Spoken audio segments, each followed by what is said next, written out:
Welcome back to my YouTube channel. My guest today is Mr. Thomas Dowling, who's a former 9/11 Commission member. And together with Tom today, we'll talk about the origins of al-Qaeda, because this was the topic of the team that Thomas was assigned to. Thanks for your time, Thomas. Thanks for joining me today. Happy to. You asked a bit about my background. I'll tell you that. I'm a retired Foreign Service officer. U.S. Foreign Service, 30 years of service, served mostly in the Middle East, but I also did negotiations with the Soviets and a bunch of other odds and ends. So that's a start. I'm happy to answer more, but I don't want to take too much time. No, it's okay. It's very interesting. And then you ended up being one of the 9/11 Commission members, and the team you were assigned to were investigating the origin of al-Qaeda. So this is what we will talk about today. Is that correct? Yes, I would only say that I was never a member of the commission. I was a staff member. The actual members of the commission were the senior political people that were appointed to it that actually formed the commission. I was one of the many people who worked there as a full-time professional staff member. Okay, thanks for setting the point straight about this. Because I was not actually sure about the difference, and now you explained it. So let's start from the basics. So al-Qaeda was created during the Soviet invasion of Afghanistan. Would you like to tell us something about the context in which al-Qaeda was started by Osama bin Laden? Yeah, well, as you recall from the history of it, in the early years of the resistance to the Soviets, people came from all over the world, mostly from the Middle East, from the Muslim world, to fight the Soviets. And they came in a kind of disorganized way, often or usually as individuals. And so it was kind of chaotic. And bin Laden arrives on the scene and he says, well, we ought to have a way that we can connect people. So if you're coming from Algeria to fight here, you want to meet other people from Algeria, and we should have a clearinghouse, if you would. And so essentially he started off as kind of a giant post office, if you would, where people could arrive, check in, say where they're from, who they were interested in, maybe meet up with people they knew before.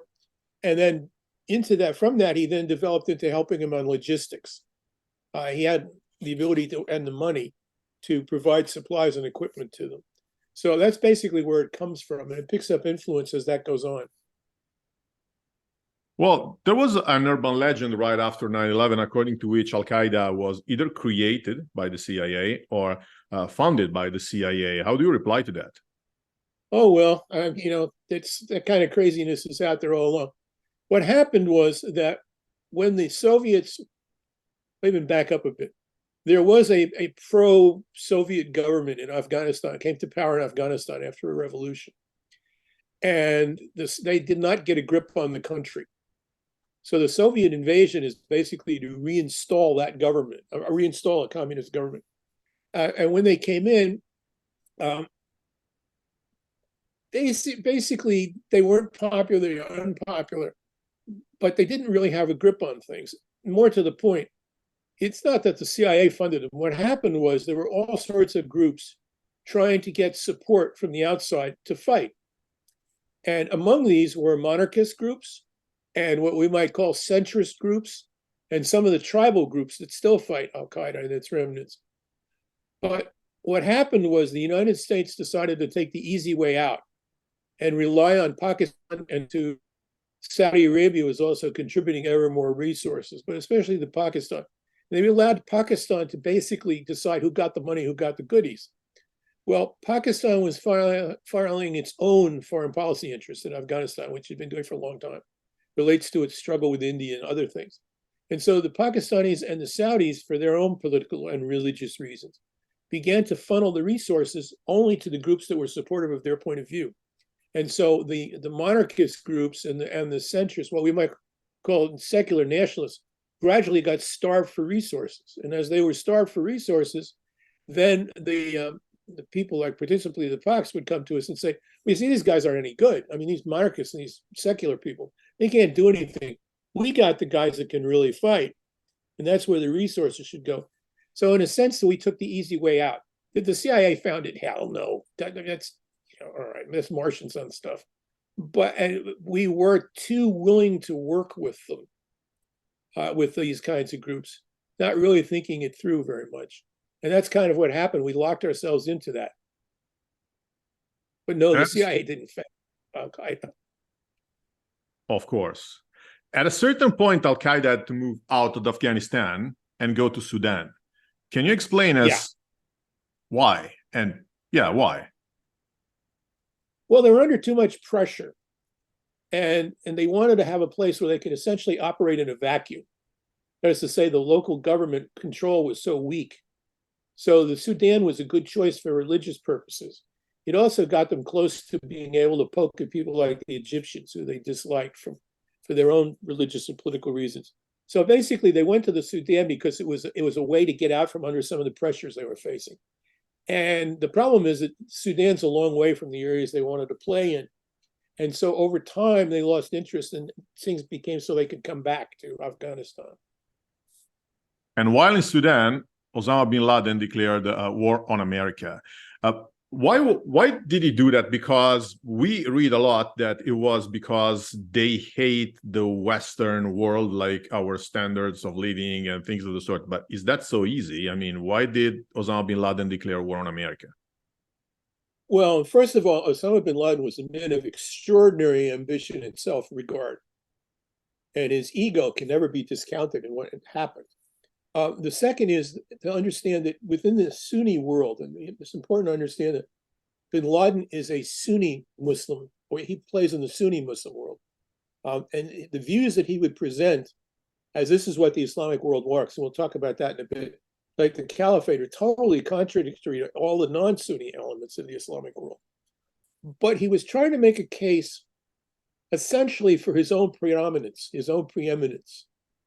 And that declaration of that struggle was kind of a way to get in front of things and try and claim the banner as the leader of a whole bunch of disparate and sometimes even competitive organizations and groups.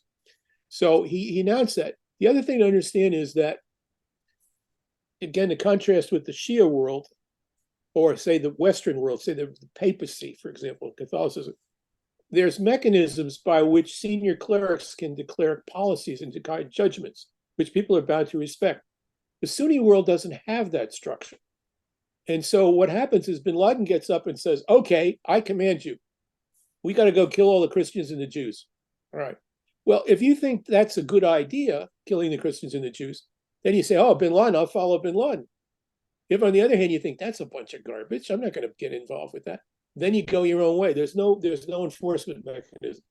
So what you have, I think, with that declaration is an attempt to focus the searchlight on himself, boost his own political power, and it's always political, and burnish his credentials, his claim to religious importance, whereas in fact he has no status at all in the religious system to make that argument any more than anybody else does.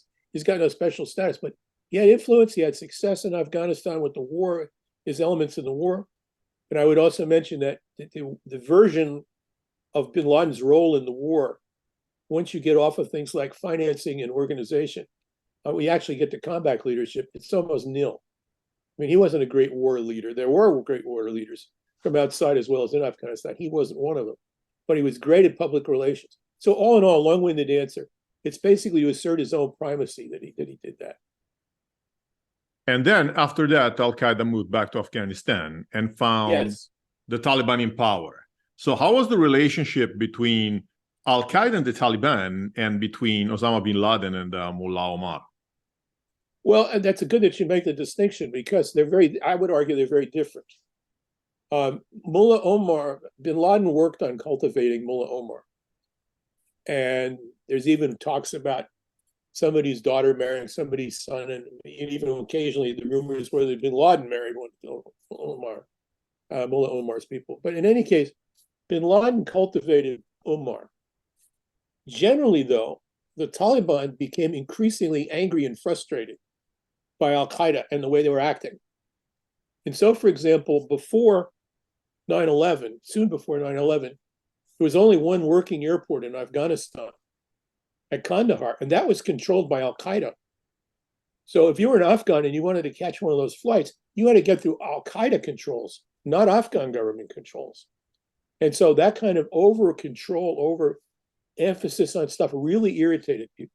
And the great example of this is the Bamiyan Buddhas, if you may remember. There were these magnificent, huge statues, 12th century statues. And bin Laden worked at getting Mullah Omar to order their destruction. Every major Muslim government in the world sent messages saying, don't do this, including people like both the Egyptians who say, look at what we have. It's got nothing to do with being religious. Be proud of your history.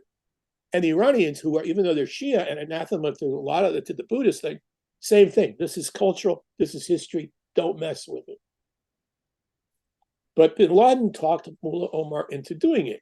And the reason he wanted to do it was it was packaged as religion. And you have to remember that the Afghans weren't terribly sophisticated on that sort of thing. The reason he did it was that by doing that, the Taliban managed to achieve exactly what people like the Egyptians and the Iranians were telling them the risk they ran, which is going to alienate the rest of the world. Going to become total pariahs.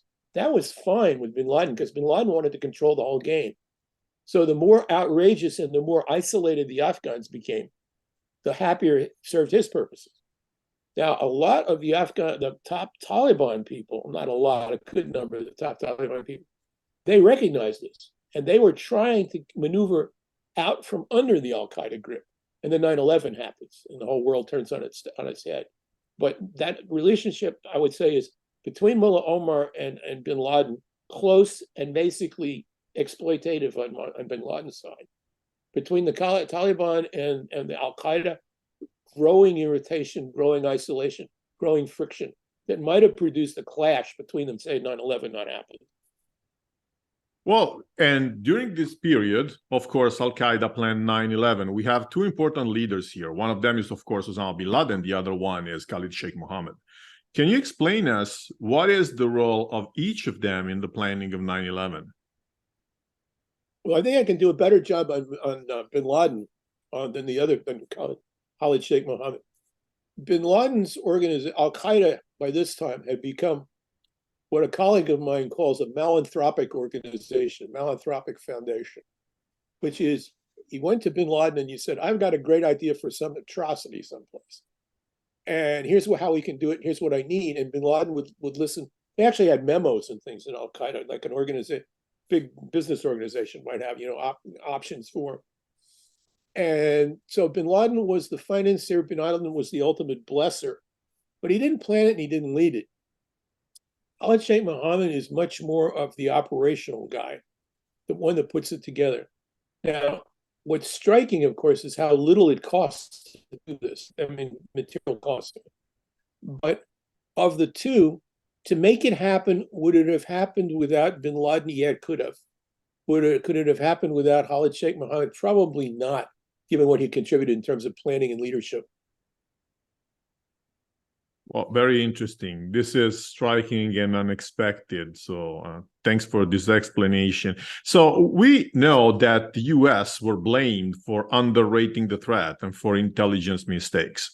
But let's try to reason also the other way around. I think that also the Taliban and al-Qaeda somehow underrated the consequences of what they did, because how could they think they were going to get away with it?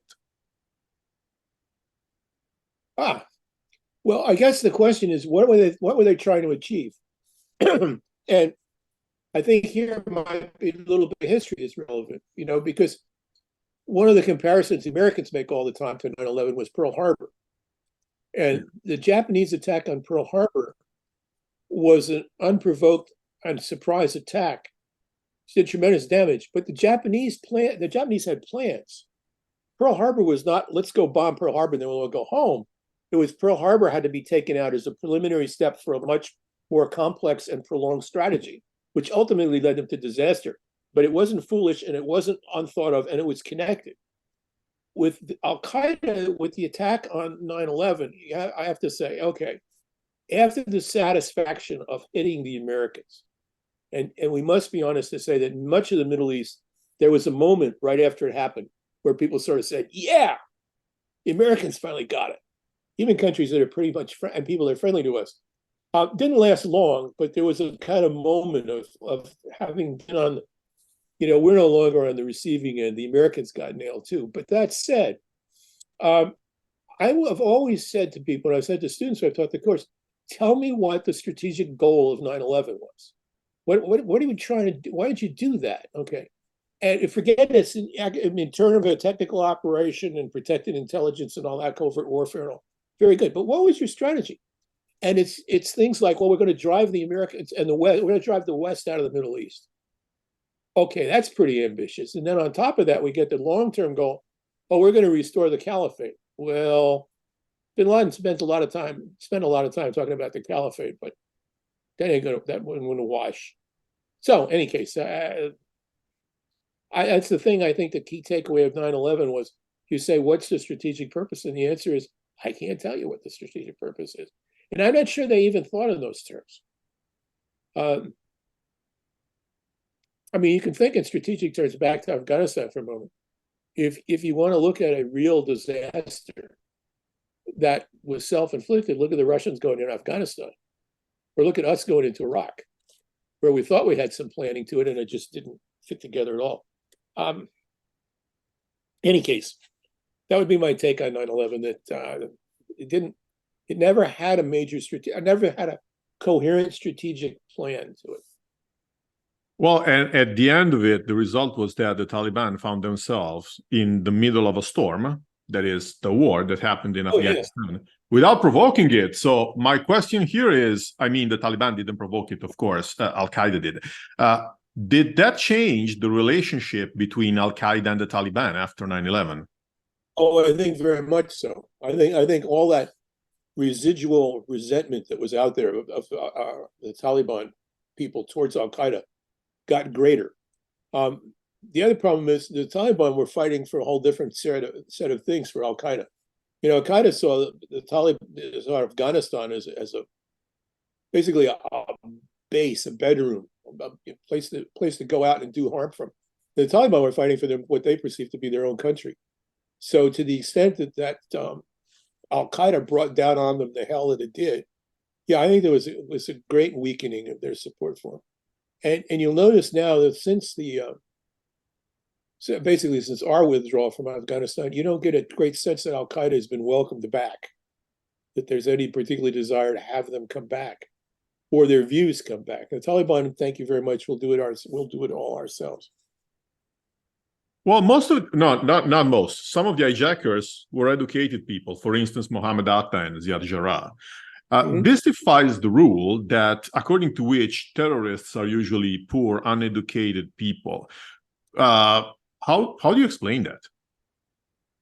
Well, I think the first thing you got to do is we got to talk about what society particular terrorist groups are recruiting from.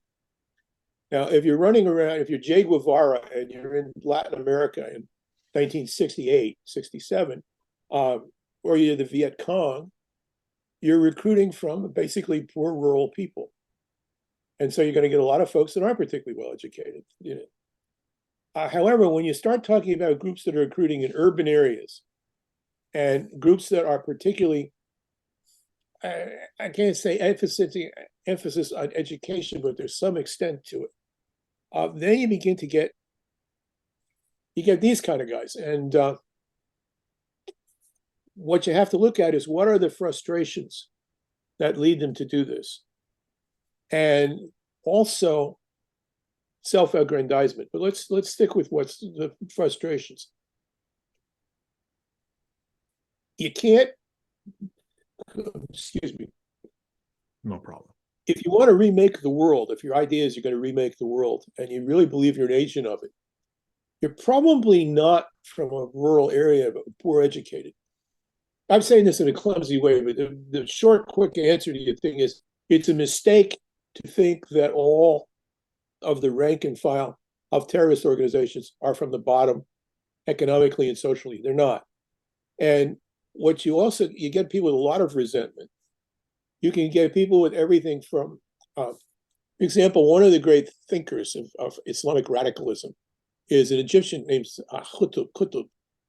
And Qutb lived basically from the 1920s to the late 60s, he was executed by Nasser for subversion. Qutb theory, he was a school educational specialist, and he was quite pro-Western. He wrote poetry in French, for example, until he got a trip to the United States as an educational trip right after World War II. And what he saw horrified him. And so, with very little, coming from a kind of a limited lower middle class background, he had no ideal perspective. And he ran into American racism, which was a high tilt back then. And as a result, he became radicalized. Some of these guys are the same way. They're frustrated that way. The other thing I would make mention of in comparison to this is I remember reading many years ago a study that was done of the early group of Nazi party members in Germany, people who joined the party before Hitler came to power. And the men fell into two groups. One group was basically guys with no education that came out of doing really rough construction, butcher's helpers and things, who had been good fighters in World War I and kind of liked the battle and the fighting, weren't particularly good at the army, but they loved the fighting. The other group were a bunch of middle-class people, many of them lawyers and engineers who were brought up to a particular view and then discovered with the Depression that they had no opportunity, that having played by the rules in their society, they had no way to go forward, and they became very radicalized. I think this frustration and radicalization of the educated is what explains this, but we should be very careful of the idea that it's only the poor and the uneducated that join these groups. Not, for example, look at the groups in Europe that, what cursed the Italians and the Germans in the 70s and 80s, those groups, they're all educated people, and usually out of university levels. So it's complicated. Anyway, I'm rumbling on. Let me stop there. No, it's okay. This is what actually I was also thinking, and I just wanted you to confirm. So help me understand something. What is the relationship between al-Qaeda and the countries of the Gulf area? Because allegedly the Saudis are against them, but it's not very clear, because we know that you guys in America had Saudi agents trying to help them, and also the relationship between al-Qaeda and Qatar or al-Qaeda and the Emirates is not very clear. So how would you explain it? What is the relationship between these rich countries and al-Qaeda? Well, it's a lot more complicated than we might think. First of all, you got to remember where it's bin Laden first crashed into the Gulf countries. If Saddam invades Kuwait the first time and occupies Kuwait, and we in the West, and particularly Americans, begin the buildup that will lead to Desert Storm and the recapture of Kuwait. But bin Laden goes, after that occupation, the Iraqi invasion, he goes to the Saudis, which he himself is a Saudi, and says to them, you don't need the Americans and the Westerners in here. They're just going to pollute the sacred land of Arabia. I will organize the same kinds of groups that we have that drove the Russians out of Afghanistan. We can do the same thing here to the Iraqis. We don't need the Americans. We don't need the Europeans. We can do it ourselves. And the Saudis basically say, thanks very much, and we'll let you know. And then they push them away for a variety of reasons in their own part. So the relationship, on the one hand, government to government, is difficult. It also is difficult because if you really believe in Islamic fundamentalism, the hardline stuff, kind of stuff that people like ISIS believe in, okay, and there's some of that in al-Qaeda, those people regard the Arab governments as worse than the Western governments because they're all hypocrites, and I'm good about that word, you used a lot. They're all hypocrites and fakes and phony Muslims, and they deserve to be destroyed. So there's an antagonism about, we like your help, but we don't like you. And then you've got individual people in those governments, and particularly all the countries you mentioned have dynasties and huge rule. In the case of the Saudis, they have an incredible ruling family in terms of thousands of people. And a lot of them have politics that join with al-Qaeda. So on the one hand, there's limits to what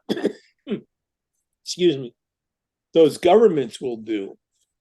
But within the society, there's all kinds of things going on under the surface, and people cooperating and providing support and all of that. Okay, so it's not very clear. it's at least ambiguous. Well, let me ask you something very tricky. Have you guys investigated the connections between al-Qaeda and Iraq? Yeah. That was something I worked on. Short answer is there weren't any, or very few. That there's some great myths have come out of this. And one is that Iraq, what was used to justify our invasion of Iraq, that Iraq was supposedly involved.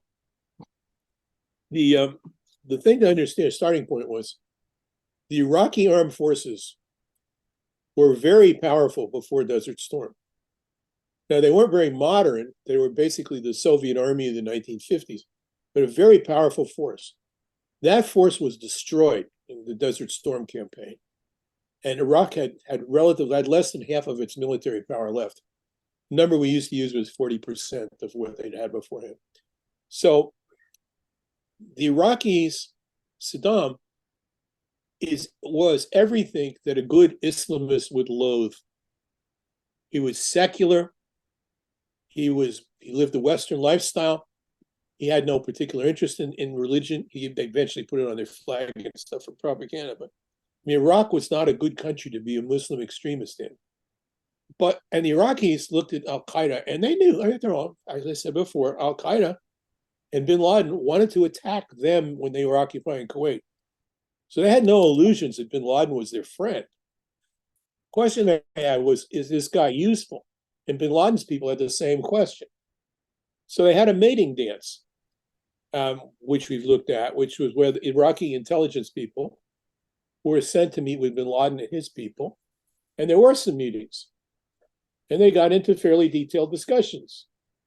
But at the end of the day, a couple of things happened. A couple of things were there always. One was that if you're the Iraqis and you give protection to bin Laden, and if you notice, some of the Arab terrorists, secular Arab terrorists, lived in Baghdad for a number of years, including the one, I think it was Abu Nidal, who, when Iraq was finally invaded, he committed suicide by shooting himself in the head 6 times, which is got to be an achievement in the history books for pulling that off. Bin Laden and his people knew that if you lived in, well, let's stick with Iraqi fears of bin Laden and his group was, they're going to attack somebody that we don't want to attack. Bin Laden, for example, was hot to go after a number of European countries. And Saddam had no interest in alienating European countries because they were providing him help and support and everything else, directly or indirectly. So they didn't want to be responsible, to have to worry about bin Laden doing something crazy under their protection. From bin Laden's point of view, Iraq was a dictatorship. Iraq was a very, very thorough dictatorship. I visited Iraq a couple of times in the mid-'80s, and there's no question it was a tightly controlled society. And so bin Laden's people said, well, bin Laden himself, if we go and move to Baghdad, it's okay, they'll protect us for the time being. But suppose the Iraqis get up one day and say the Americans come to the Iraqis, or the Europeans and the Americans come to Saddam and say, we got a deal for you. Here's what we'll do for you. All you got to do is give us bin Laden. Can you be sure that the Iraqis wouldn't throw him over to us? No. So neither side really wanted to get close to too close to the other ones. So they kept track of one another. The Iraqis also made attempts to infiltrate al-Qaeda, and that didn't succeed. Whether al-Qaeda ever infiltrated the Iraqis, I don't know. But it was a relationship. It was easy to yell and scream about it, but it truly wasn't all that much to it. And the idea that Iraq had anything at all to do with 9/11 is just a fantasy land. Now, once you get to that level of fantasy, you can't talk people believing out of it. They're just convinced that, they know better than you do, but it ain't there. So, yeah, it's mostly made up because the American government needed to justify the invasion. Probably because they wanted to conclude the job that started 10 years ago with the first Gulf War. Yeah, well, I think there were people in Washington at the time who had ambitions that saw reorganizing Iraq as one of the first steps in building the new modern Middle East. And so you got to get Iraq. It's going to be the easy one. Got to knock them out of the way quickly. We were looking for a fight. I have to be careful how I say this because I want to say anything I go beyond. But let's just say that there was an endless effort on the part of some of the people in the administration to find evidence that Iraq was involved in 9/11. And the fact that there was no evidence that Iraq was involved in 9/11 was taken as proof that the intelligence community was not doing its job properly. Because if you guys were any good, you would have found this stuff. So we can't find it, so obviously you're clowns. Well, could 9/11 have been prevented if the U.S. intelligence had put more effort into combining the information they had and in understanding al-Qaeda? Well, perhaps, but let me back a second on this and say that I did a lot of thinking about this a number of years ago. And I think the starting point to understand is if you're a Middle East watcher, somebody like what I did for years, where you're in the region or you're watching the region, you're paying attention, you got numbed. You know that you have a whole bunch of hysterical groups, some of them, all of them loving violence, most of them not being able to conduct any, but they're out there. And we used to laugh, for example, when there would be an attack in Lebanon, there'd be 7, 8, 9 different groups would claim credit for it. And so from that point of view that, okay, the Middle East is full of some crazy guy that's going to get up, scream and yell, threaten violence. Why do I have to pay attention to this one? And that bin Laden was seen in that sense, I think, by a lot of folks as just being, he's just, one more of the noisy nuts in the region. So is he a threat? Probably, but can you really pin him down as a threat? Particularly when you've got Iran to worry about. And to the lesser extent, Saddam in his day. So the first obstacle, what I'm suggesting to answering your question, is the mindset of what you had to have to be open to the evidence really wasn't there for a lot of us. And I include myself in that. We just thought, this is secondary. This is the kind of stuff that's been going on for years. That said, yes, there could have been much better coordination. And those are the kinds of things that have been worked on, where you have the seam between the intelligence services overseas and the FBI and handing stuff over. We've got a question here and we give it to you. That was not particularly done, as the commission report found. The other thing was just some of the amazing dropping of police work. Well, the guys that want to fly airplanes, but they don't want to learn how to take off and they don't want to know how to land. And this gets remarked on and it goes into the system and nobody sort of says, wait a minute, what? That makes no sense. So I think we were a little self-satisfied. We'd won the Cold War. Soviets were gone. We were on an upswing, and this was just more noisy background noise. So could it have been done better? Yeah. I think another thing that could have been done is spending some time trying to figure out, from their point of view, that is to say the adversary point of view, what it is they want to do. I mean, are they matching up their ambitions with their efforts? And that kind of a problem, I don't think we did a very good job on that either. So could better coordination have helped? Yeah, but it's not just one thing to fix it. Of course, because this is a very complex network of information. Therefore, there's not just one single piece of the rope that need to be cut. Well, yeah, there's that tendency to... Sorry, go on. No, whatever you want to add, because we ran through all that I had for you. So if you want to add something, feel free. Well, I would just add that one of the problems with intelligence, and certainly with policymakers as well, is the assumption that there's the piece, that you can suddenly grab this piece of information and go, now it all makes sense. And instead, it's a cumulative process, and you'll often get it wrong. So anyway.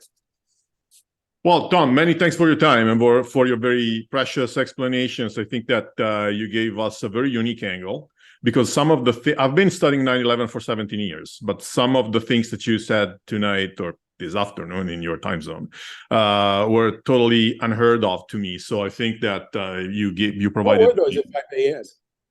What kinds of things I'm asking, what did you find that was surprising to you?